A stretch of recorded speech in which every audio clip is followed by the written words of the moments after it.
धरती आबा बिरसा मुंडा व क्रांतीवीर राघोजी भांगरे यांच्या संयुक्त जयंती महोत्सवासाठी मला या ठिकाणी अतिशय आनंद होतोय की आदरणीय पवार साहेब या भागाला, या परिसराला आणि आमच्या आदिवासी बांधवांना संबोधित करण्यासाठी या ठिकाणी उपस्थित आहेत। खरं म्हणजे त्यांची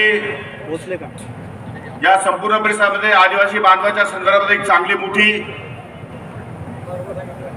परिषद या ठिकाणी आयोजित करायची होती, परंतु सचिदारांच्या विनंतीला मान देऊन मागे 15 दिवसापूर्वी पवार साहेबांनी स्वतः महाराष्ट्र राज्याचे वन खात्याचे सगळे सेक्रेटरी, फॉरेस्टचे एमएससी याच्या महसूलचे सेक्रेटरी आणि वेगवेगळ्या विभागाच्या सर्व सेक्रेटऱ्यांसमोर या ठिकाणी बैठक आयोजित केली आणि जे काही छोटे मोठे आमच्या आदिवासी बांधवांचे प्रश्न आहेत, जमिनीचे आहेत, जल जंगल जमीन, त्याचप्रमाणे दाखल्यांचे प्रश्न आहेत, त्याचप्रमाणे जमिनी त्यांच्या काही चुकीच्या नावावर केलेल्या आहेत, अनेक गोष्टी आहेत, त्या गोष्टी अजूनही या ठिकाणी पूर्ण झाल्या नाही। पण साहेबांनी स्वतः 2-3 तास बसून, मी त्या बैठकीला उपस्थित होतो, बसून आणि हे सगळ्या गोष्टी मार्गी लावण्यासाठी शासनाला आदेश केलेले आहेत आणि त्यामुळे लवकरच आणखी काही काळामध्ये पुन्हा एकदा या सगळ्या गोष्टीचा रिव्ह्यू करण्याची या ठिकाणी आमच्यावर जबाबदारी टाकलेली आहे। मी सुद्धा पुन्हा नंतरच्या काळामध्ये या राज्याचे महसूल मंत्री सन्माननीय बाळासाहेब थोरात आणि वनमंत्री यांना घेऊन पुन्हा एकदा आपल्या भागातले प्रश्न त्यांच्यासमोर मांडण्याचा प्रयत्न करणार आहे आणि सोडवण्यासाठी प्रयत्न करणार आहे। राज्य सरकारने काही घोषणा केल्या आहेत, पण त्यामध्ये मोठ्या त्रुटी आहेत। त्या त्रुटी दूर करण्याच्या संदर्भामध्ये शासनाला काही नवीन GR काढण्याची वेळ आली तर निश्चितपणे तेही करण्यासाठी मी आदरणीय पवार साहेबांच्या मार्फत ते प्रयत्न करणार आहे। मित्रहो, धरती आबा बिरसा मुंडाचं छत्तीसगडला एक मोठं स्मारक आहे आणि मी जेव्हा या विधानसभा मतदारसंघाचा आमदार झालो, मी पवार साहेबांना सांगू इच्छितो की या सगळ्या परिसरातल्या जनतेने, खास करून आदिवासी विभागाने माझ्यावर खूप प्रेम केलंय। माझी विधानसभेची निवडणूक या लोकांनी हातात घेतली आहे। मी आज आमदार म्हणून जो उभा आहे तो केवळ ह्या माझ्या माता भगिनी आणि माझ्या आदिवासी बांधवांच्यामुळेच या ठिकाणी आहे। त्यामुळे माझ्या मनामध्ये खतखत होती की आपण एवढं करतो, त्या लोकांसाठी काय केलं पाहिजे।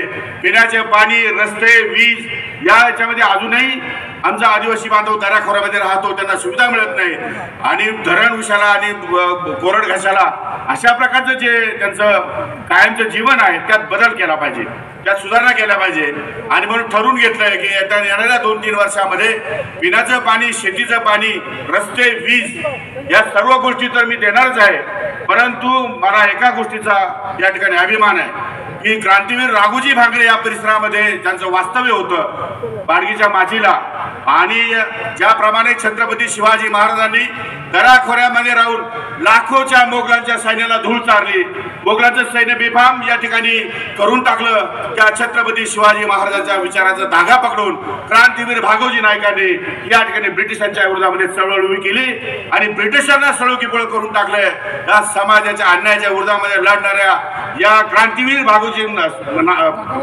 राघोजी भांगरेंचं स्मारक या ठिकाणी मोठं झालं पाहिजे ही धारणा माझ्या मनामध्ये आली आणि त्या दिवसापासून मी सुरुवात केली। माझे मित्र नरहरी झिरोळ आणि या सगळ्या आदिवासी आमदारांना मी विनंती केली की मला या ठिकाणी मोठं स्मारक करायचं आहे, देश पातळीवरचं स्मारक करायचं आहे आणि त्यासाठी जागा सुद्धा मी निवडलेली आहे। जागा मला माहित नव्हती ती जागा कोणाची आहे, त्यामध्ये खाजगी काही लोकांची जागा आहे, ते तर विनामोबदला जागा द्यायला तयार आहे आणि थोडीफार फॉरेस्टची आहेत, फॉरेस्टची जागा पण अटी शर्तीवरती ती आम्ही या ठिकाणी घेणार आहोत। जवळपास 5-50 एकरमध्ये राष्ट्रीय स्मारक या ठिकाणी करण्याचा माझा मानस आहे आणि त्यासाठी राज्याचे वित्तमंत्री आणि उपमुख्यमंत्री माननीय अजितदादा पवार यांना मी निवडून आल्यानंतर पहिल्यांदा विनंती केली की दादा मला स्मारक उभं करायचंय, मला स्मारकासाठी 100 कोटी रुपये निधी लागला तरी चालेल, परंतु माझ्या निधीची व्यवस्था करा। आणि सांगायला मला आनंद वाटतो, माझ्या पहिल्या बजेटमध्ये माननीय नामदार अजितदादा पवारांनी या बजेटमध्ये क्रांतीवीर राघोजी भांगरेच्या स्मारकाची या ठिकाणी घोषणा केली आणि त्याचा टेंटेटिव्ह या ठिकाणी जो काही प्रोग्राम आहे तो आता अतिशय घाई गर्दीमध्ये तो केलेला आहे, त्यामध्ये बदल करण्याची आवश्यकता आहे। मला अजून सतीशदादांना या ठिकाणी तो दाखवायचा आहे, अजून नरहरी झिरोळ आणि आमच्या आदिवासी बांधवांना या ठिकाणी बघायचे, त्यात काही सूचना नवीन कराव्या लागल्या तर त्याही करून घ्यायच्या आहेत। परंतु एक उत्कृष्ट स्मारक स्मारक म्हणजे नुसतं स्मारकच नव्हे, ते प्रेरणा स्थळ, ते शौर्य स्थळ, ते शक्ती स्थळ, जाणाऱ्या येणाऱ्या प्रत्येक माणसाला, मग ते आदिवासी असो इतर समाजाचा असो, त्याचा तिथे माथा झुकलाच पाहिजे अशा प्रकारचं शौर्य या माणसाचे आपल्यामध्ये केलेलं आहे.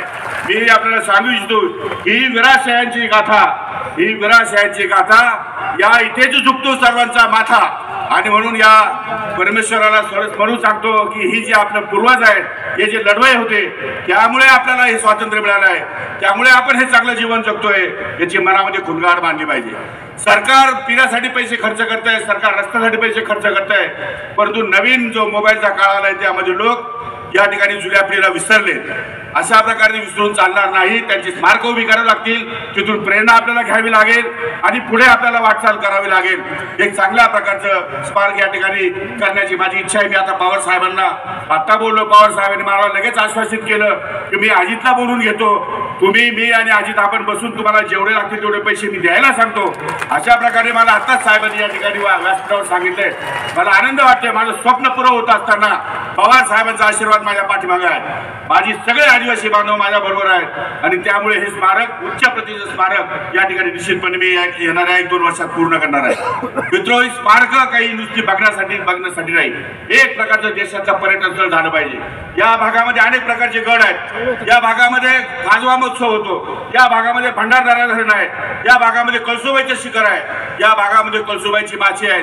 हे सगळं पर्यटन स्थळामध्ये इन्व्हॉल्व करून मोठमोठ्या लोकांना, देशाच्या लोकांना इन्व्हाइट करून हजारो आमच्या आदिवासी बांधवांना रोजगार कसा मिळेल या दृष्टिकोनातून माझा प्रयत्न या ठिकाणी राहणार आहे. आणि म्हणून एक पर्यटन स्थळ, प्रेरणा स्थळ, शक्ती स्थळ, शौर्य स्थळ अशा प्रकारचं एक आदर्शाचं स्थळ आपल्या या भागामध्ये उभं राहत आहे, त्याचा मला मनापासूनचा आनंद आहे. मी अधिक वेळ घेणार नाही. खूप मान्यवर या ठिकाणी बोलायचे आहेत, परंतु मला या ठिकाणी आपल्या सर्वांचं स्वागत करत असताना, आपल्या सर्वांचे आभार व्यक्त करत असताना मनापासून आनंद होतोय की आपण मला संधी दिली आहे. त्या संधीचं सोनं करण्यासाठी मला जेवढं या ठिकाणी करता येईल तेवढं मी करण्याचा प्रयत्न करेन. तुमचे उपकार मी कधीही विसरणार नाही आणि तुमच्या उपकाराची परतफेड केल्याशिवाय राहणार नाही. हा शब्द तुम्हाला देतो, हे वचन तुम्हाला देतो आणि थांबतो. जय हिंद, जय महाराष्ट्र, जय आदिवासी. नवनवीन आणि ताज्या घडामोडींसाठी महाराष्ट्र जनभूमी न्यूजला सबस्क्राईब करा. त्याचबरोबर बेल आयकॉनवर क्लिक करा आणि मिळवा आमच्या बातम्यांचे नोटिफिकेशन्स.